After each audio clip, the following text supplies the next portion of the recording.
Sounds good. Nice. Real nice. Uh-oh. Did I lose you? Nope. There you are. No, just had to wake up. Hi. Hi. Blink, Hi. blink. We're at the maximum swing of our time zones. 3 hours off of our normal start time. It's so crazy. You're like, hello, and I was like, wait, it's like morning? I've still got a lot of coffee left.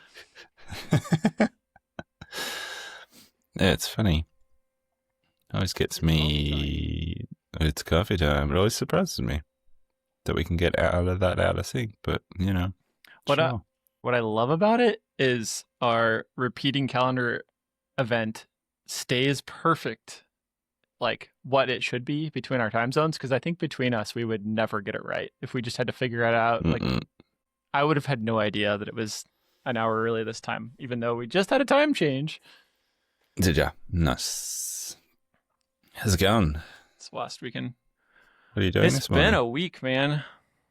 Rush order job shop job is coincided with Ricky had to take some time off, but it's just astounding, like the things you get used to. It's like being in a relationship in a certain way where like I haven't done so many steps on setting up a job on the router, for example, that like I couldn't find stuff even though it was like well marked and just felt slow. And I normally would like get something running and then go back to the office and like he would keep running it, right? And just like had to stay there and keep doing it. I just felt like I wasn't getting anything done and just silly, but it's going fine now. That's good. Flying solo. Flying solo. And with glow-ups too, which was another thing I was going to put on the list. Cool video of you in a real wood shop. Yeah. As I was going to bed at 1 a.m., I was like, hang on. Stupidly scrolling Instagram and me too. I saw this video pop up of a cool, very busy looking wood shop. And then I was like, hang on, I know that voice. That's familiar. I was doing voiceover in my bed on a little microphone, and I was like my son was trying to fall asleep, and I was like talking a little too quietly, so it's almost like a little weird ASMR-y. That's quite intimate, yes. Here in my ears. Would you like to go on a tour of this loud workshop with me? I'm gonna whisper so it's sultry. What was that place? It's called Creative Woodworking Northwest. And I think the guy that owns it started it in like the 80s, I want to say. And he slowly like bought an entire city block close in and has that giant building I was in. And then at the end, there's another building on the block next to it where the glue up, like since I'd been there a couple of years ago, they've added a 5-foot by 10-foot vacuum bag suction machine to vacuum press glue ups, which worked. Out of the 8 glue ups, I think 5 of them seemingly didn't have gaps, which not amazing, but I purposely made more than we needed because it was a rush job and I just didn't have time to like have not enough made. So anyway, I can go into that in a bit. But how's your week been? Okay. I've been grumpy. I mean, I've been a crap boss this week. Same. Grumpy boss, man. Which is annoying. Not quite sure why. I probably started with disappointment in the studio sale last weekend. Just didn't get the numbers that we usually get. Thus, didn't get clear the sort of the amount of stuff and get the cash injection that I'd hoped or sort of become to expect, because with the last few years we've pretty reliably done sort of cleared about sort of 12k on the day, and did sort of under half of that, and that was frustrating and not sure why. We did the whole thing a little bit later in the year, so maybe everyone's just that little bit busier closer to end of year. But also my stories on Instagram, quite quite a lot of people reached out after the fact and said, "Oh, I missed that completely. Like, the algorithm didn't feed it to me." So, yeah, disappointment, frustration around that just led to me being in a crappy mood. What if you can do it more like an event where you like invite people to like a Evite thing like a month in advance? I know it's probably hard to plan that, but maybe it's worth it to try to really. I thought I'd done enough of that, but maybe not. Yeah. I even sent an EDM. I got it, and I was like, I can't go this weekend. Thanks for considering it. And then I don't know what, just niggles, jobs, minor issues with jobs going wrong, and just like, yeah, grumpy. And then extra grumpy last night at like 9:30 when I realized that the note in Airtable about the finish on a job had not been observed, and that the job that was being delivered this morning had been painted the wrong tone. And so I crashed into the workshop at 10 o'clock and resprayed it all. And yeah. It's the best part about owning your own business. Felt, Who else is going to do it?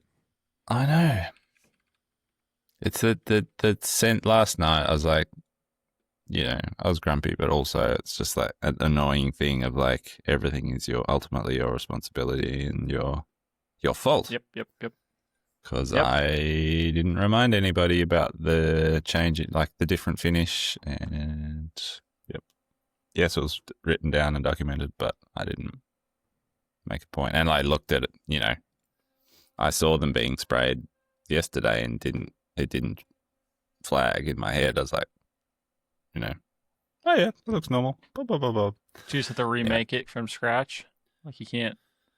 No, I think I managed to save it just by going over the top. Nice. It was going from clear to a tinted white, so I think got away with it. Yeah. Right. But yeah, that's been my week. And then I didn't do what I should have done last night after finishing that, but I stuffed around for a bit and tested our new spray booth that Johnny put together yesterday. Just like a kit of parts, right? Just put it together real quick. Spray booth. If only. No, it's like it's just a box with a fan on top and a paper filter, and I'll send you a little vid. I did some quick testing last night of like with a backlight. Well, using my Slight light actually, and I was like, right. Is it drawing enough vapor through? Testy. And it seems promising. The whole thing's a bit of an experiment, but I think it's working okay, I think. Reassuring. Cool. Reassuring. Seems fast compared to like, I don't know. Wow. Yeah. Cool. No, yeah, I know what you mean. Sounds easy. Yeah.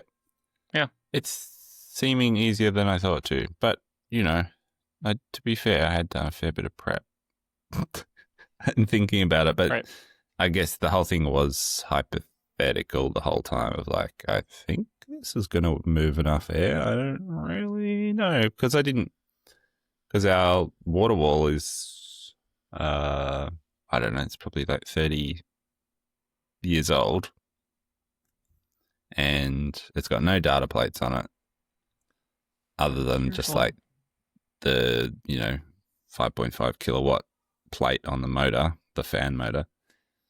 It's got to have like built-up finish somewhere on it that's like 10, 20 centimeters, right? Like, it's that old. We clean it. Well, sure, but like, it's a thing that just gets filthy. Yeah, although it had a very light life before we had it. Wow. It had been used in a ceramics department in a university. So probably, yes, it had a little bit of paint on it, but you could still see the original metal in most places. Like it was pretty lightly used. Right. But yeah, I never really had any data on like, yes, this moves this many cubic meters per hour or blah, blah, blah, that I was trying to like compare to. I was just sort of going off research of like Australian standards.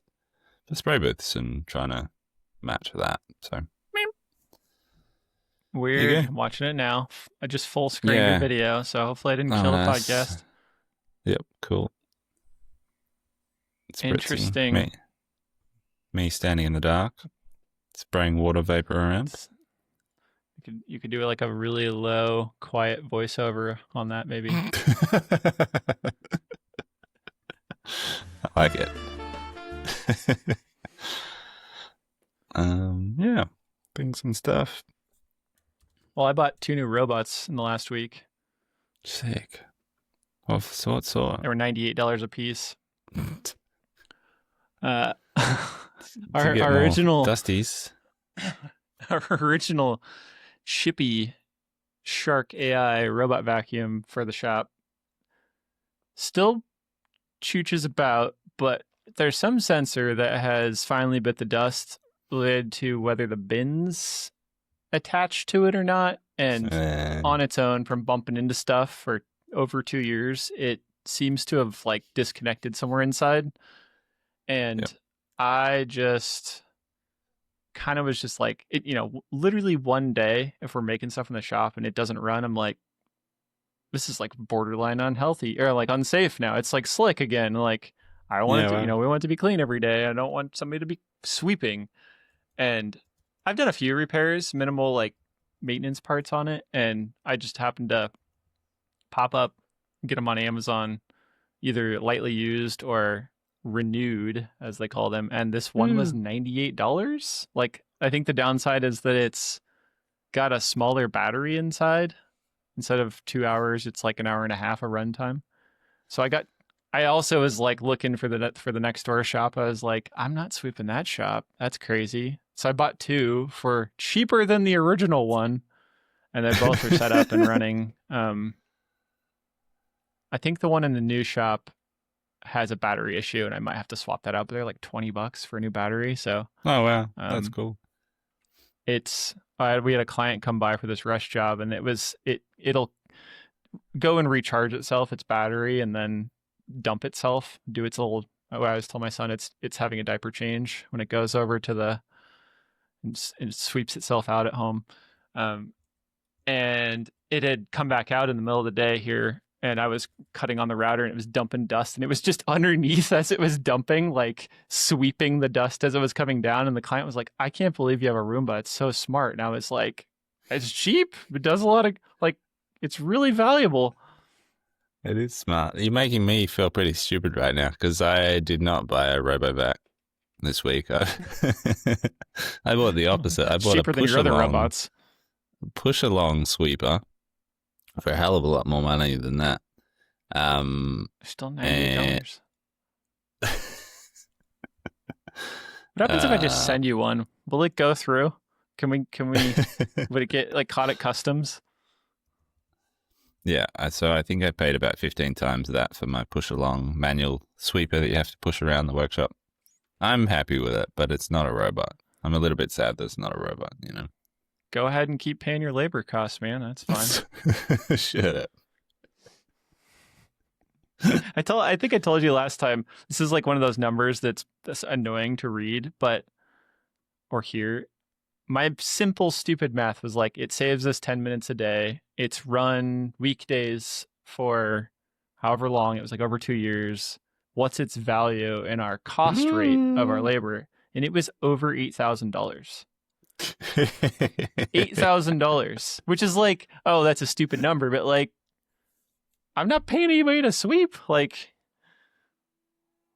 awesome. Anyway, we'll see how this new one goes. But for $98, I'll have a fleet of them. Honestly, for $98, I'll have 3 per shop. Like, hell yeah.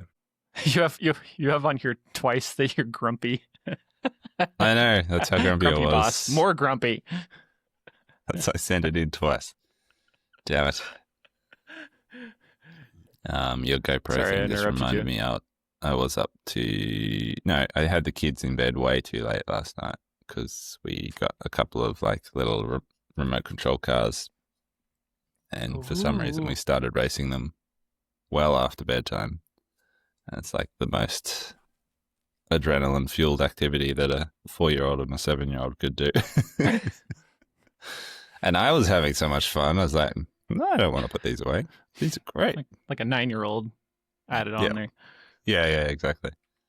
I'll be the responsible 9-year-old and keep racing these with you. Fun. Come on, guys, let's go. Let's race these cars right now. Let's make a ramp. Yeah. Oh, damn, that's a good idea. I'm a bit jealous of your robot sweeper, but yeah, I bought the push along version. I just put a link in there. You would have seen these. It's like the warehouse. Sweeper.com.au. Yep. Yeah. Yep, I've seen those. The push along warehouse one. Oh. And it's quite meditative. I've had a few nice sessions just walking around the shop, chilling as I push this thing around. Yeah, that sounds nice. And it's quick. It's very effective, and it doesn't get like, it can pick up big, pick up this rock, no worries, this little coloured in rock, and just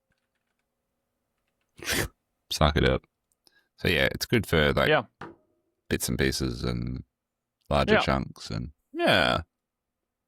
see how it goes. Yep. It'll be good incentive to get stuff off the floor, because I was immediately aware of how much crap we have on the floor. As soon as I started pushing it around, I was like, why is that bucket on the floor? Why is that box of parts on the floor? It's just like, get it all off the floor. Come on. Mm-hmm. So that'd be nice.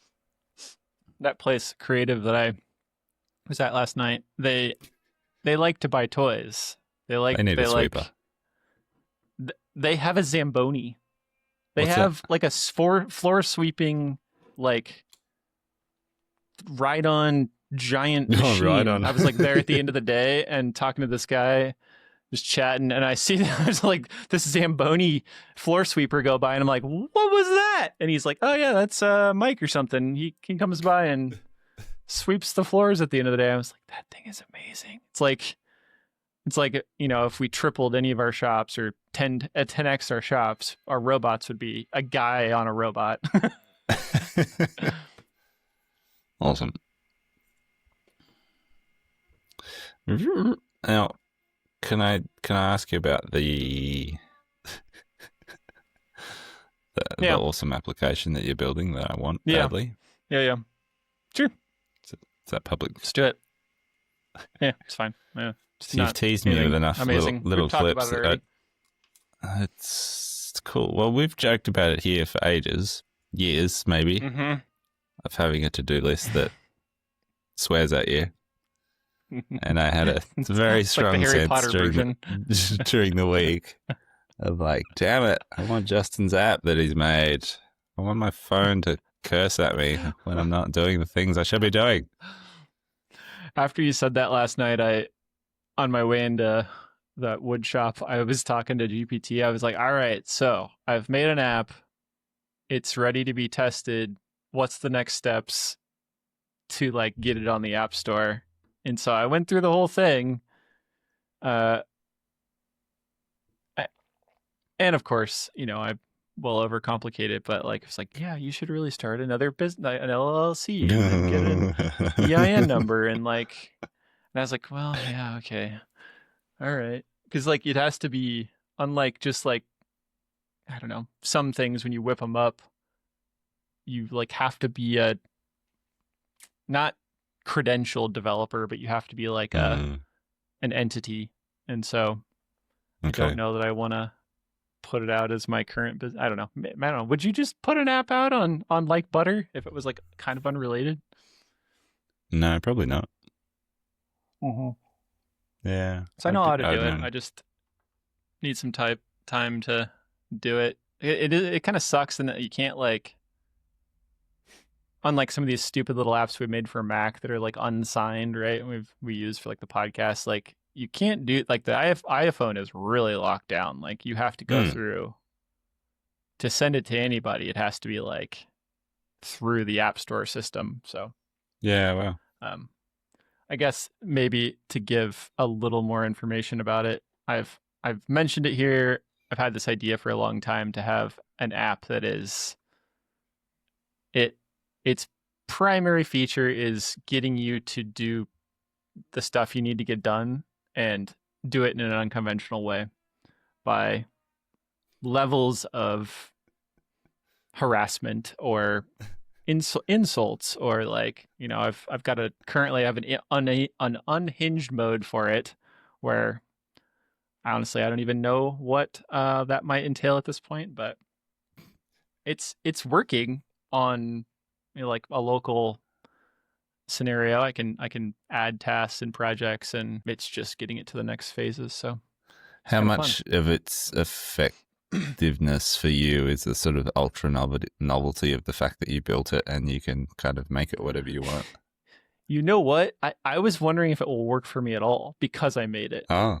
I feel like it's going to be like contrasting to, like, since I know a lot of the like statements, and like you were saying, what it needs ultimately is to never repeat itself, which is a pretty strong challenge. And you can like connect it to like an LLM and stuff like that. But in trying to make it like as viable MVP style as possible, like trying to not have databases and like any type of recurring costs or stuff, you know, at first it's like trying to make it really stripped down, and then, you know, if anybody has interest in it, then keep evolving it over time. But like I said to you, what I really want it to be able to do, which I don't think is possible, is like, say we're wearing our AirPods walking through the shop, and it just like it just like, Jem, get your shit together, you know, like, and just like you can't even control. What you didn't get your done. Yeah. You can tell you've just had a really good passed idea. the paper towel aisle, and it knows paper towels on the shopping list. And you haven't bought paper towel for a month. It's like, come on. Yep. Yeah. Sorry, Aaron. I told Aaron about it last night because I was like, "Did I tell you about my little app thing I've been working on?" And she's like, "Because I mean, I kind of tell her about half the stuff. It's like, you know, every day screwing around with something weird, and I don't tell her most of it because she doesn't care or get it." And she was like, "That's kind of funny. Like, do you think it'll work for you?" And I was like, "Maybe." She's like, "You should." she like doubled down on it. She's like, "You should make an option where you can pay to extend the timeline so that it doesn't keep like harassing you." And you said that it should donate to a politician locally that you didn't like or you did like. No, you're like you weren't a fan of. Yeah, the one you're least the political party you're least aligned with, it will donate to their cause every time you like delay a task. God, that would be so effective for me. I know, it'd be terrifying right now, right?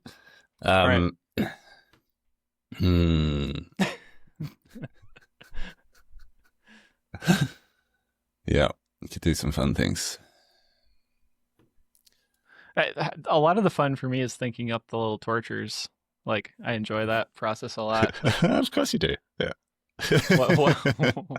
We should have a suggestion option. How else would you like to be messed with? Yeah. No, but in all seriousness, I need something like that because I'm not.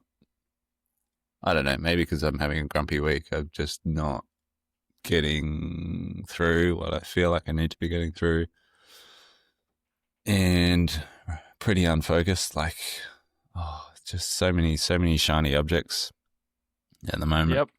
Things that I should be working on, but then it's like, those like IoT relays that I ordered just turned up. I wonder how they work.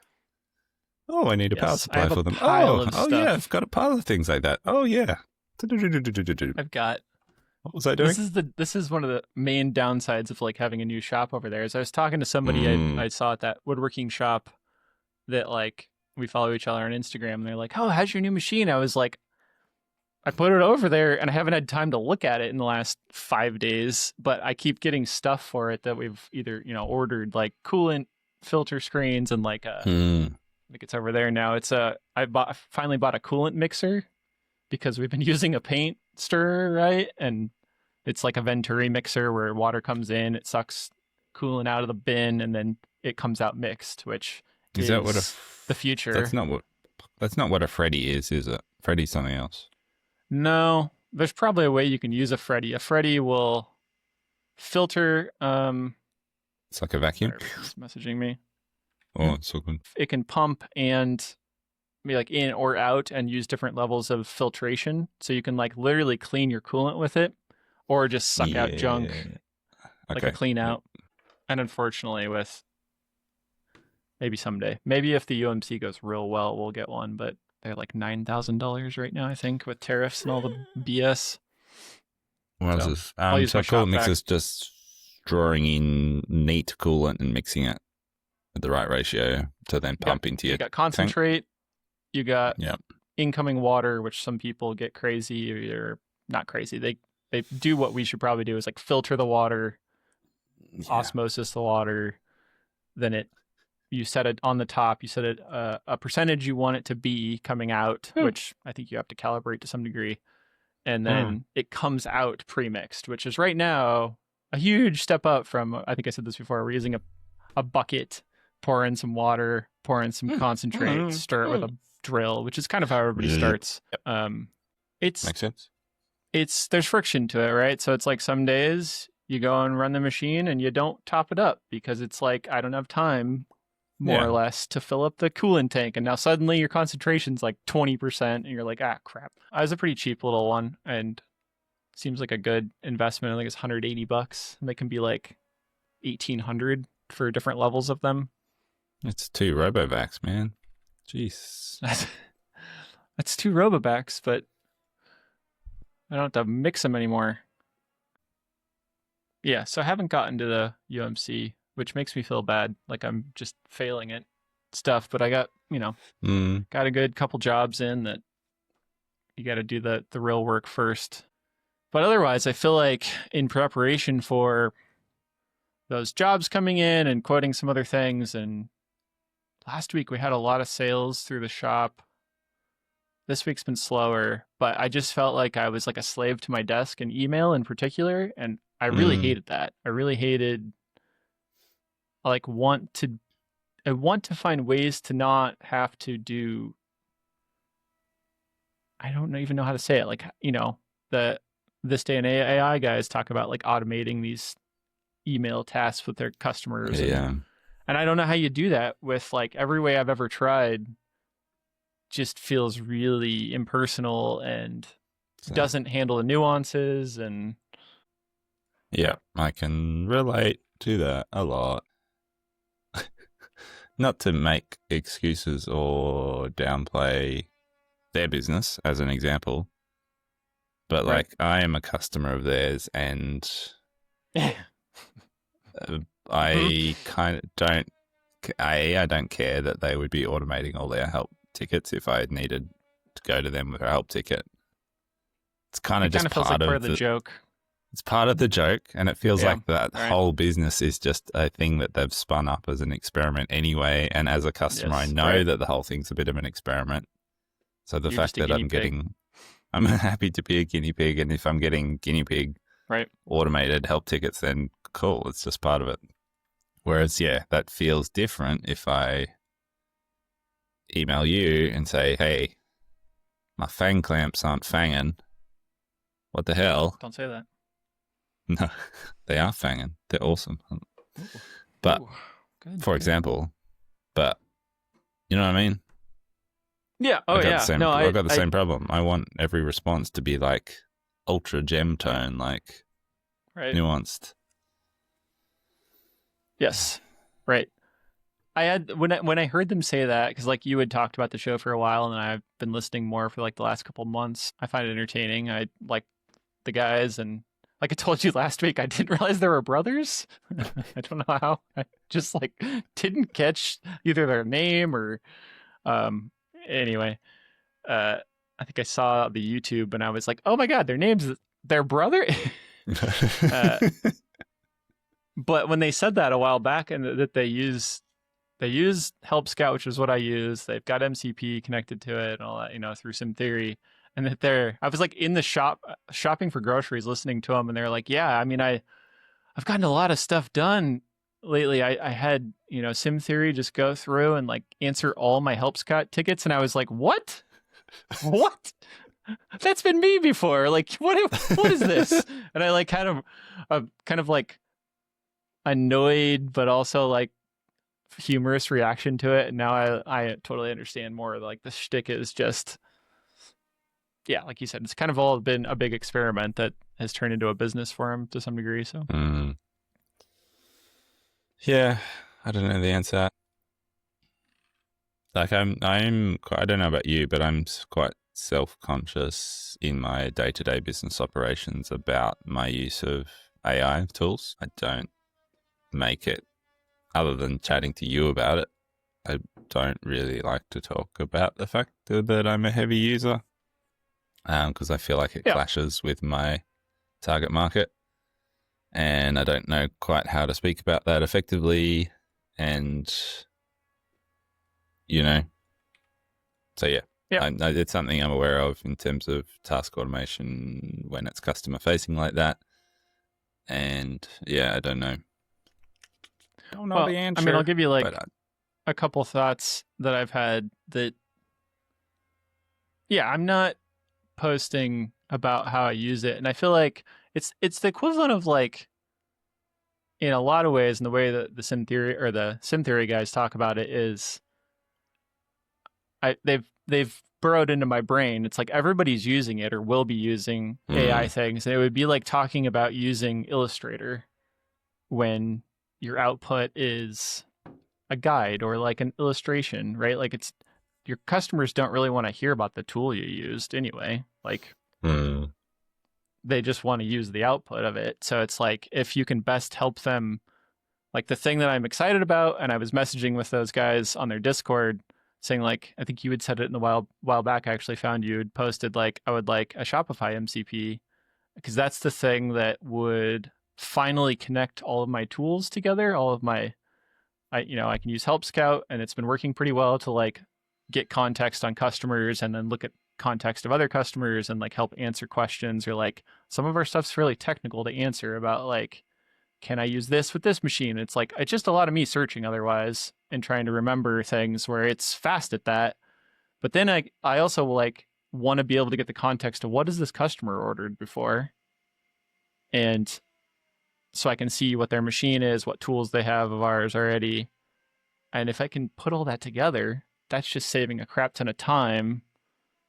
And I'm still often writing a lot of the responses anyway. It's like not giving me perfect answers. So that was a long ramble. No, it makes sense. What do you have any opinion on the sort of, probably tiny but potential trend of customers seeking out businesses that don't use AI at all? I've not heard of that. Haven't you? Okay. I could totally see it similar to like the boomer dudes in America that want to buy only American made things and then quickly realize nothing's made American and or they can't afford it. Yeah. So sure. I could see a similar thing where what I think is incredibly tone deaf, not that anybody's here to listen to us talk about AI further, I suppose, but it's like these CEOs who are like, we're firing a bunch of people and hiring AI agents. And it's like, well, why are you telling us this? Like if it works, cool, do it. Maybe, but like, I bet in the end, you're going to hire a bunch of people back and you're just trying to like boost your like stock price, I guess. Stock price. Yeah. That would make sense. It's kind of like, yeah, it's ego boasting, but yeah, maybe it just boosts your investor value. I don't know. Right. The other thing that I've been wanting, well, in how busy we have been in the last couple weeks, it's been a long time, but I have started to have that feeling of like, I maybe could use hiring somebody. And I was trying to think of what does that mean? And I don't have any specific answer. But back when I was trying to hire like an office person and had for a couple weeks, that was one of the greater moments of like my business where I was dealing so much less with email and I could work on new things or And when Ricky will tackle, when he has a second, or it's most pertinent, most sensible for him to tackle an email to a customer, that is nice. It's just nice that like somebody else is caring about it and taking care of it. Yeah, and those are the things that I can't imagine passing to AI at this point. And I still feel like it would be useful to have somewhere between sales. Like I always have weird instincts to wanting to hire somebody. Like I have, most people, I think, when I was first hiring, were looking for somebody that ran a machine or programmed. And I was like, I want somebody to do both of those things. And like, that's a different category of employee. And now it's become a little more common with like things like Fusion. But what I want right now is somebody that does service, like customer service and sales. And I don't know, those aren't super common things together for like expertise. So, I don't know, just beginning new thoughts about that. Yeah. I think like that stuff, in my experience of employing people to do customer service and sales stuff, is, I think customers, from my experience anyway, customer service is innate.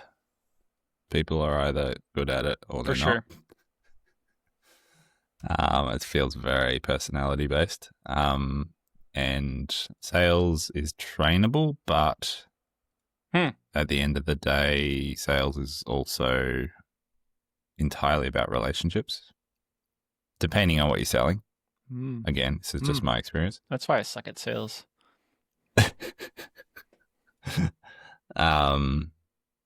Which obviously that's going to differ for just straight e-com.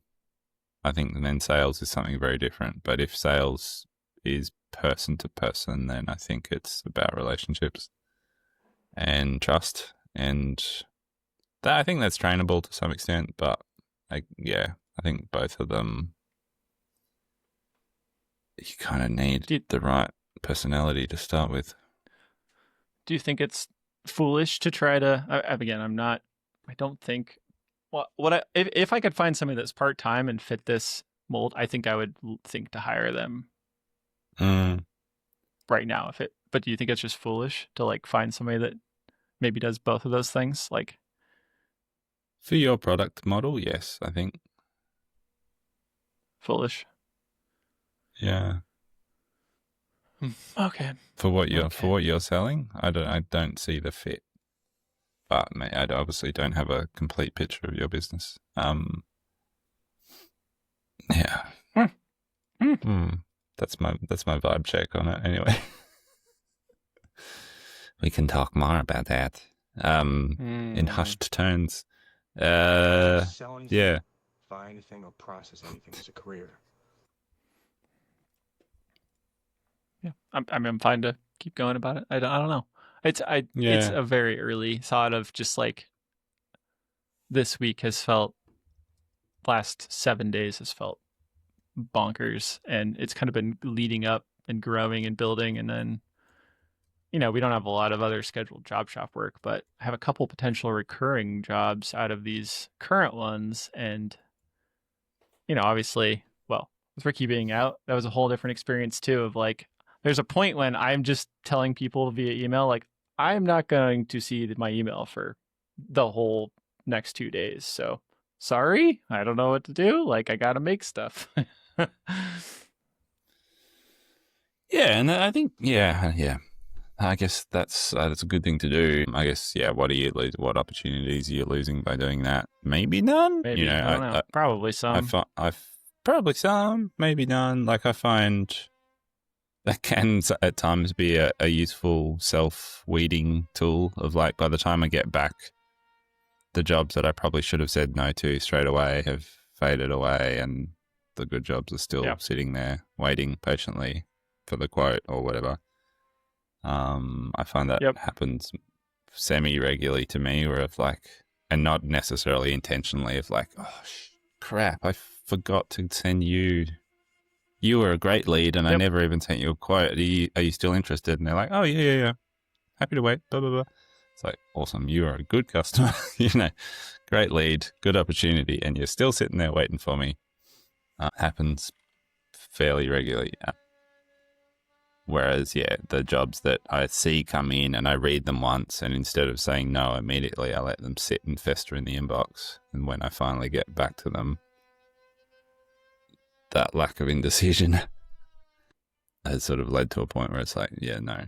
I either say no then, or I'm checking with them and they're like, yeah, they've moved on. So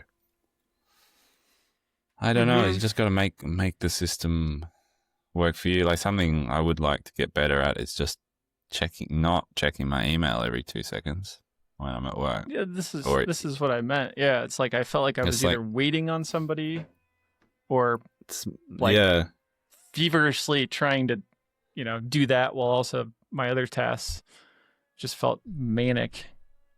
Yeah, and like I've become a little bit aware lately of like what my default tabs are in my, like, when I'm sitting at my desk. My default tabs are like email, Airtable, and Discord, since we've switched away from Slack, like team comms. So they're kind of my 3 screens.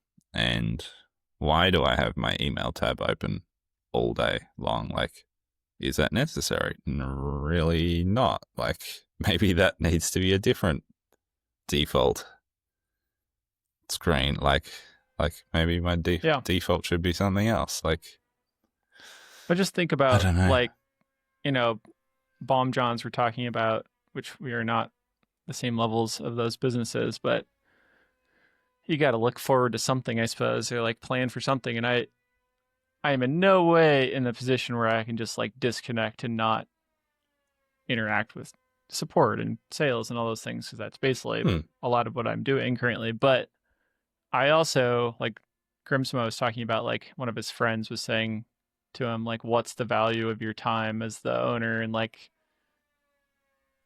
I think about that a lot in regard to whatever I'm taking on at the moment. What's the future cost of that? Like the future, especially related to our products. It's like, if I'm not working on a new product, that recurring revenue of product sales is going to answering questions about jobs we're either not going to do or we're going to do once. And it's like, it's a lot of back and forth.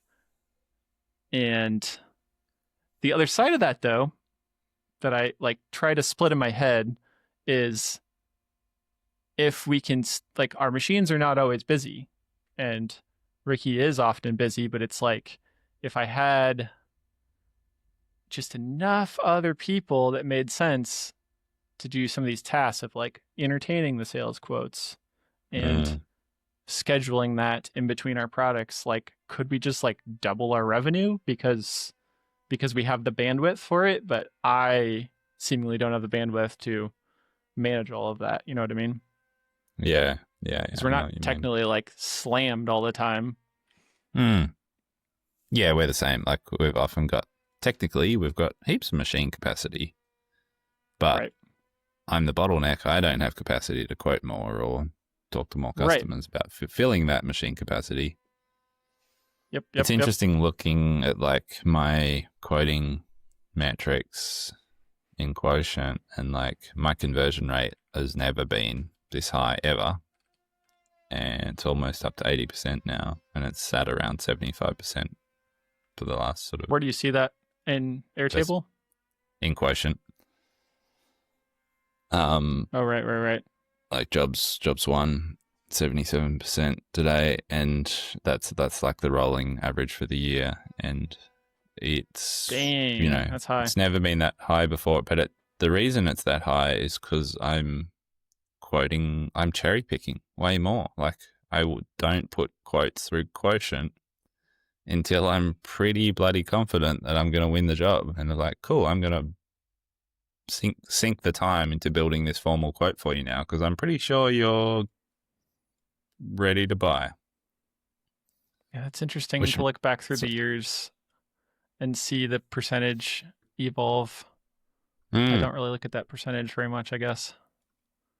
Yeah, so if I go back 2 years, it's 50%. If I go back 3 years, it's 40%. So it's like, it's pretty much gone up 10% every year over the last 4 years. And Yeah, and it's not, we're doing the same amount of work, very similar revenue to previous years, but I'm just way more selective about what I bother to quote now. And it's partly just a time constraint of just like, I physically don't have time to put all the inquiries through Quotient, and so I cherry pick really hard. And that's ours is up 12% acceptance rate. Nice. 46%. Also, a very, very healthy conversion rate. Like, it's great. Doing the same thing. I know a lot of businesses that are under 30. Well, there was a market shift when we committed to the UMC. I was like, okay, time to take on thinking about everything. Like, what could we? I'd like to build up some cash if possible. And the same thing goes. It's like we put aside outside work often when we're working through new products or like production stuff because of that value. It's just so much more valuable to do our own stuff. You sacrifice, right? Like I have a customer that has repeatedly kindly reminded me of a product that I've promised would come out this year that has accessories for it, and I just continue to keep saying I'm trying, I'm working a lot. I cannot get that done right now. That's not trying. I don't know what to say. Like, I would like to make that too. Thoughts? Yeah. Have you seen I think they're called Ollie-Tree robots getting hacked? Unitree. Unitree. No, what are they doing to them? Oh my God. So they have like the worst combination of like, I guess they're little robots that are humanoid and seemingly meant for like universities or like companies to like use internally, and people have been buying them or using them in a more like public way for like, I don't know.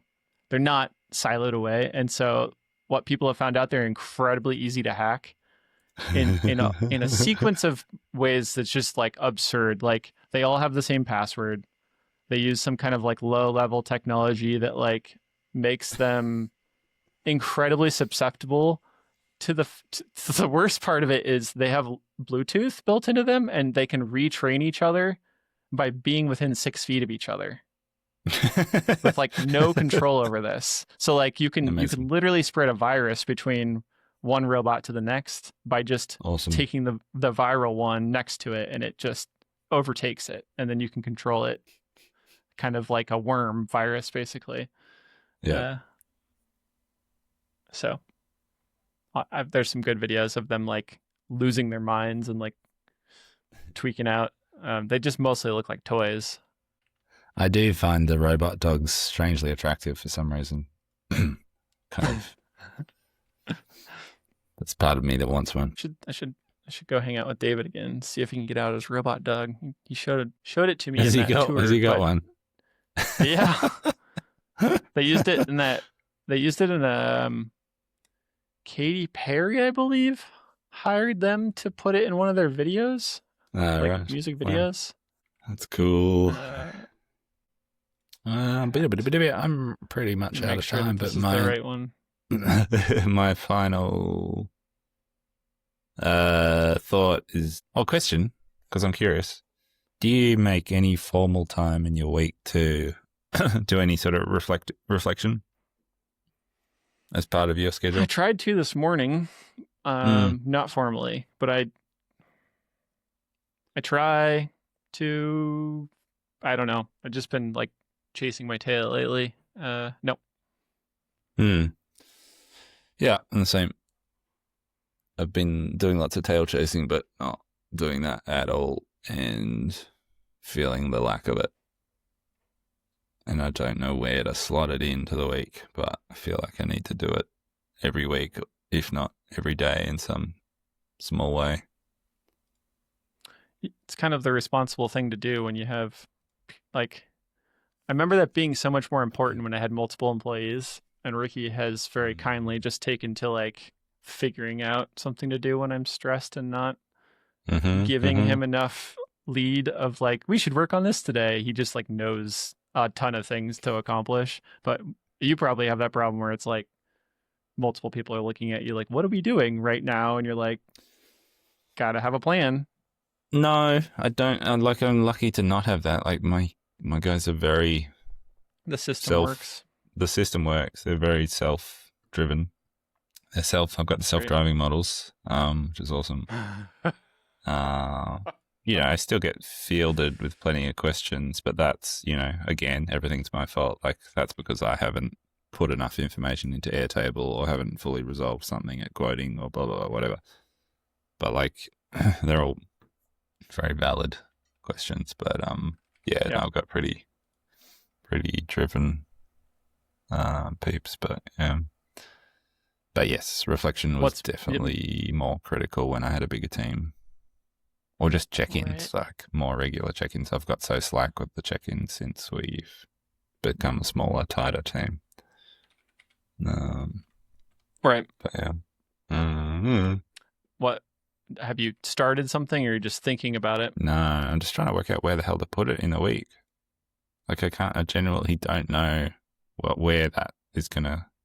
Yes, I can do it, on the drive home this morning before I take the kid to school. But in terms of like trying to find a repetitive rhythm of like, every time at 10 o'clock on Wednesday, I'll walk to the dog park and take 15 minutes and do blah. Don't know. Yeah. Just need to force my hand. I have a problem of this that I'm feeling more and more bad about is like just doing any type of like self care, exercise. Like I just don't know when to do that. Like it literally just has to be taking out of my workday, which already feels very truncated once you have a child, at least in our lifestyle of how we have daycare and stuff like that. It's very worth it. It's just, like I've said before, I've been used to for 15 years kind of working as much as I wanted, assuming that it works with my partner. And now it's like daycare finds you if you don't pick up your child on time. So I don't know. I have the same problem. And if anybody has, I need a therapist is what I need, or like a coach, but I just similarly need to force myself into those scenarios. And like the only thing that worked for me back when I was running solo and, well before our employees was I would force myself to do, I think I've mentioned it before, like a analog, get out a piece of trace paper or like piece of paper and like write out the things I was thinking about. And that was like the best planning I ever did, was not getting in front of a computer, not trying to do anything else, get coffee.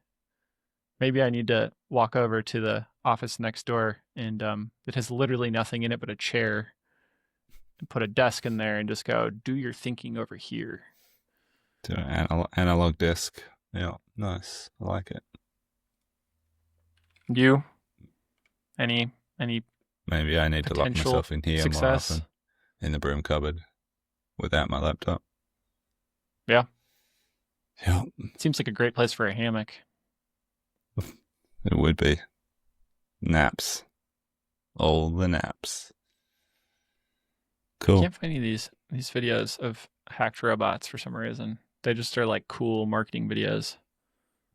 I got to run away. Pack a van. Traditional Friday activity. Thanks for chatting. I'll see you soon. Bye. Ring that bell.